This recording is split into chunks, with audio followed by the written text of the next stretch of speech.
From a trading card company formed over 100 years ago in Japan to a global giant in video games and entertainment in general, Nintendo are a true all-time great. Yes, they're impossible to predict, lol, Chris Pratt is Mario and the Switch didn't get Bluetooth headset support until 2021, but over the decades they've prioritized a through line of gameplay innovation, fun, immediate mechanics, and an all-out charm offensive that's netted them millions of fans. I'm Scott from WhatCulture.com, and these are 16 mind-blowing facts you didn't know about Nintendo. Number 16, there was almost a knitting add-on for the SNES. This creation leaked thanks to one Howard Phillips, who was working for Nintendo between 1981 and 1991, noting on his Facebook page that when he had to deliver the pitch to Toys R Us, it was likely one of my least genuinely enthusiastic demos. Let's face it though, if there was some add-on that let us create clothing on the spot for our favorite games, it'd be pretty damn awesome. Number 15, Mario's original name wasn't Jumpman, but Mr. Video. He'd be known as the barrel-leaping Jumpman in the very first Donkey Kong, but even before that, Shigeru Miyamoto stated he wanted to have a name that was solid and imposing, leading with Mr. Video. Following that, the team had many debates on such a contextually appropriate name, because videos weren't going to be the defining thing in entertainment forever. First, he was labeled as Jumpman due to his abilities, but when Miyamoto wanted to really flesh out the character's personality and traits, he needed a catchier name, and so Mario was born. Number 14, The Legend of Zelda has a smaller file size than a high-res picture of itself. Just to really frazzle your brain, any image of The Legend of Zelda's original logo or a screenshot in clear enough quality will come in at around 80 to 100 kilobytes, with the full game itself locked at 70 kilobytes. This depends on slight localization changes altering the occasional byte or two, but it's an awesome showcase of how far we've come with technology and rendering in general. To go a step further, the combined file size of every single game on both the NES and SNES wouldn't even come close to equating Mario's newest character model in any of his most recent titles. Maybe all of that is just super obvious to all the stat crunchers out there, but I think it's really cool. Number 13, Nintendo actually owned the rights to both Mario porn parodies. Not for the reasons you'd expect. Rather, Nintendo bought the rights to Super Hornio Brothers 1 and 2 featuring Ron Jeremy, not because they were in any way proud of what had gone down, but instead to try and shield the world from such a horrific misuse of their otherwise youth-focused product. Number 12, the GameCube has 3 startup jingles. One to forever jam as many secrets into their games as humanly possible, Nintendo's GameCube actually has a different title animation jingle if you hold down Z when powering it on, resulting in a more childlike set of noises. Additionally, if you gather your friends around and hook up 3 more controllers, all of you then holding down Z in unison unlocks another jingle that better represents Nintendo's Eastern origins.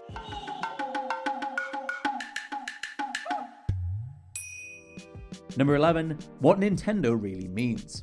It's safe to say, thanks to the company originating as a playing card manufacturer back in 1889, that records simply don't exist on where Nintendo as a title genuinely comes from. It's led to many fans and write-ups stating that Nintendo means leave luck to heaven. However, Kotaku looked into these claims that have appeared over the years, delving into more specific translations of the individual phonemes/words/letters that make up Nintendo. They concluded that if you break down such parts of the word in Japanese, being nin, ten, and do, you can arrive at an approximation of the company is allowed to make/sell Hanafuda, something that ties directly into their origins as sellers of Hanafuda game cards. Number 10, you're actually a mass murderer in Super Mario Bros.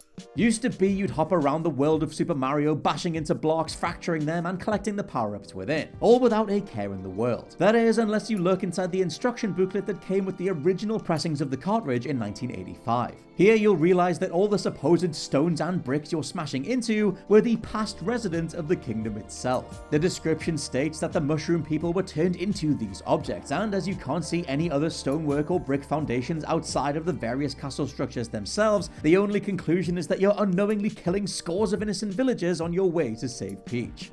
Number 9, the real reason for the Famicom/SNES eject buttons.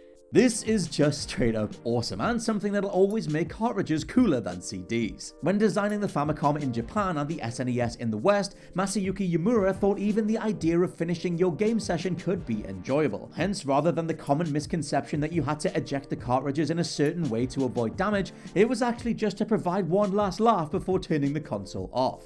Number 8. Donkey Kong started out as a Popeye game. Unknown to many, Popeye's rights actually belonged to Nintendo for many years, with him appearing on some of their trademark playing cards. The next logical step was to have him front a digital product, but even after designing a game where you'd play as Popeye and attempt to rescue Olive Oyl from Pluto, the company lost the franchise rights. Rather than admit defeat, Nintendo replaced the characters with their own, spawning Donkey Kong in place of Pluto, Princess Toadstool or Peach for Olive Oyl, and Jumpman/Mario for Popeye.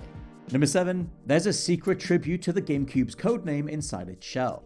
Every console has a codename that developers use in-house before release. The Wii was called the Revolution and the Xbox 360 was called the Xenon. For the GameCube, it was the Dolphin, and although that later got thrown out the window, website chipworks.com archived many artistic designs that exist on the front of various microchips, where hardware teams doodle all sorts of images that 99% of people will never see. A more recent example is Master Chief himself living inside every Series S and X, and Nintendo's lovable purple box was no different, showcasing a tiny dolphin inside the retail version. Number 6. Nintendo helped create the PlayStation. Back in the late 1980s, Nintendo and Sega were doing battle for living room supremacy. However, one Ken Kutaragi was a lowly programmer at Sony, developing a specific computer chip that would then entice Nintendo to create a joint console, one that could play both cartridges and, at the time, revolutionary CDs. The deal and form factor went through many iterations, but eventually it fell apart as both companies couldn't decide on how to split the revenue at retail. Nintendo wanted cartridge sales and Sony CDs. This was all despite the fact 200 prototypes had been made and handed out to executives, with one of them being discovered across the late 2010s and selling at auction in 2020 for $360,000. This quote-unquote rivalry at the time, though, spurred Kutaragi to create the PlayStation brand, changing gaming history forever. Number 5. The N64 logo has 64 faces and 64 vertices. You have to hand it to them, they really thought of everything. Just to prove their oncoming mastery of the 3D realm with the likes of Mario 64, GoldenEye and Ocarina of Time, the N64's polygonal logo actually features 64 faces and 64 vertices, the points by which these faces intersect. It just makes you love that logo even more. Number 4. Nintendo have enough money saved to make huge losses until 2052. Taken from a Nintendo UK magazine report in 2012, quote, buried in reams of financial data is the revelation that Nintendo have 812.8 billion yen in the bank. That's 6.7 billion pounds or $10.5 billion, enough to take a 20 billion yen loss every year until 2052. The Switch's meteoric success will have extended that lifespan considerably anyway, but you can thoroughly put to bed the idea that something like the Wii U bombing made any impact at all. Instead, it was barely a tiny bug hitting the windshield of the monster truck that is Nintendo. With such a rock-solid company ethos for so long, hopefully Nintendo will always put innovation, a love of gaming, and pure experimentation at the forefront of everything else.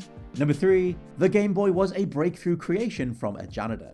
Don't ever let anyone tell you not to reach for your dreams, something Gunpei Yokoi realized back in the late 1970s, when after being both a janitor and assembly line worker, he used his engineering degree to create a couple of toys in his spare time. Eventually, Nintendo's higher-ups noticed these inventions, and with renewed confidence, he pioneered the Game & Watch LCD system of 1980. Following this, Yokoi would develop many prototypes for a follow-up to his original vision, birthing the life-defining Game Boy in 1989. Tragically, a car accident claimed his life in 1997, but as a ton of Nintendo's lovable identity still comes from handhelds, Gunpei's legacy lives on in every single one of them. Number 2. Nintendo's signature motion control technology almost went to Microsoft and Sony. Although we tend to attribute motion technology in gaming to Nintendo following the overwhelming success of the Wii, it was actually designed by a pilot, Tom Quinn. Quinn recognized the common problem he was having in translating real-world movement to accurate computer output in flight and essentially created hardware gyration, later leading to the screen-flipping gyroscopes that we have in all our phones. However, when it didn't catch on in his respective field, he got in touch with both Microsoft and Sony across the early 2000s, trying to create something for the future of gaming, to which they both declined. It was then during a meeting with Nintendo that chairman Atsushi Asada jumped at the idea for such a unique direction, trying various implementations of gyroscope technology until the Wii nailed it in 2006. And number 1, why Mario wears overalls.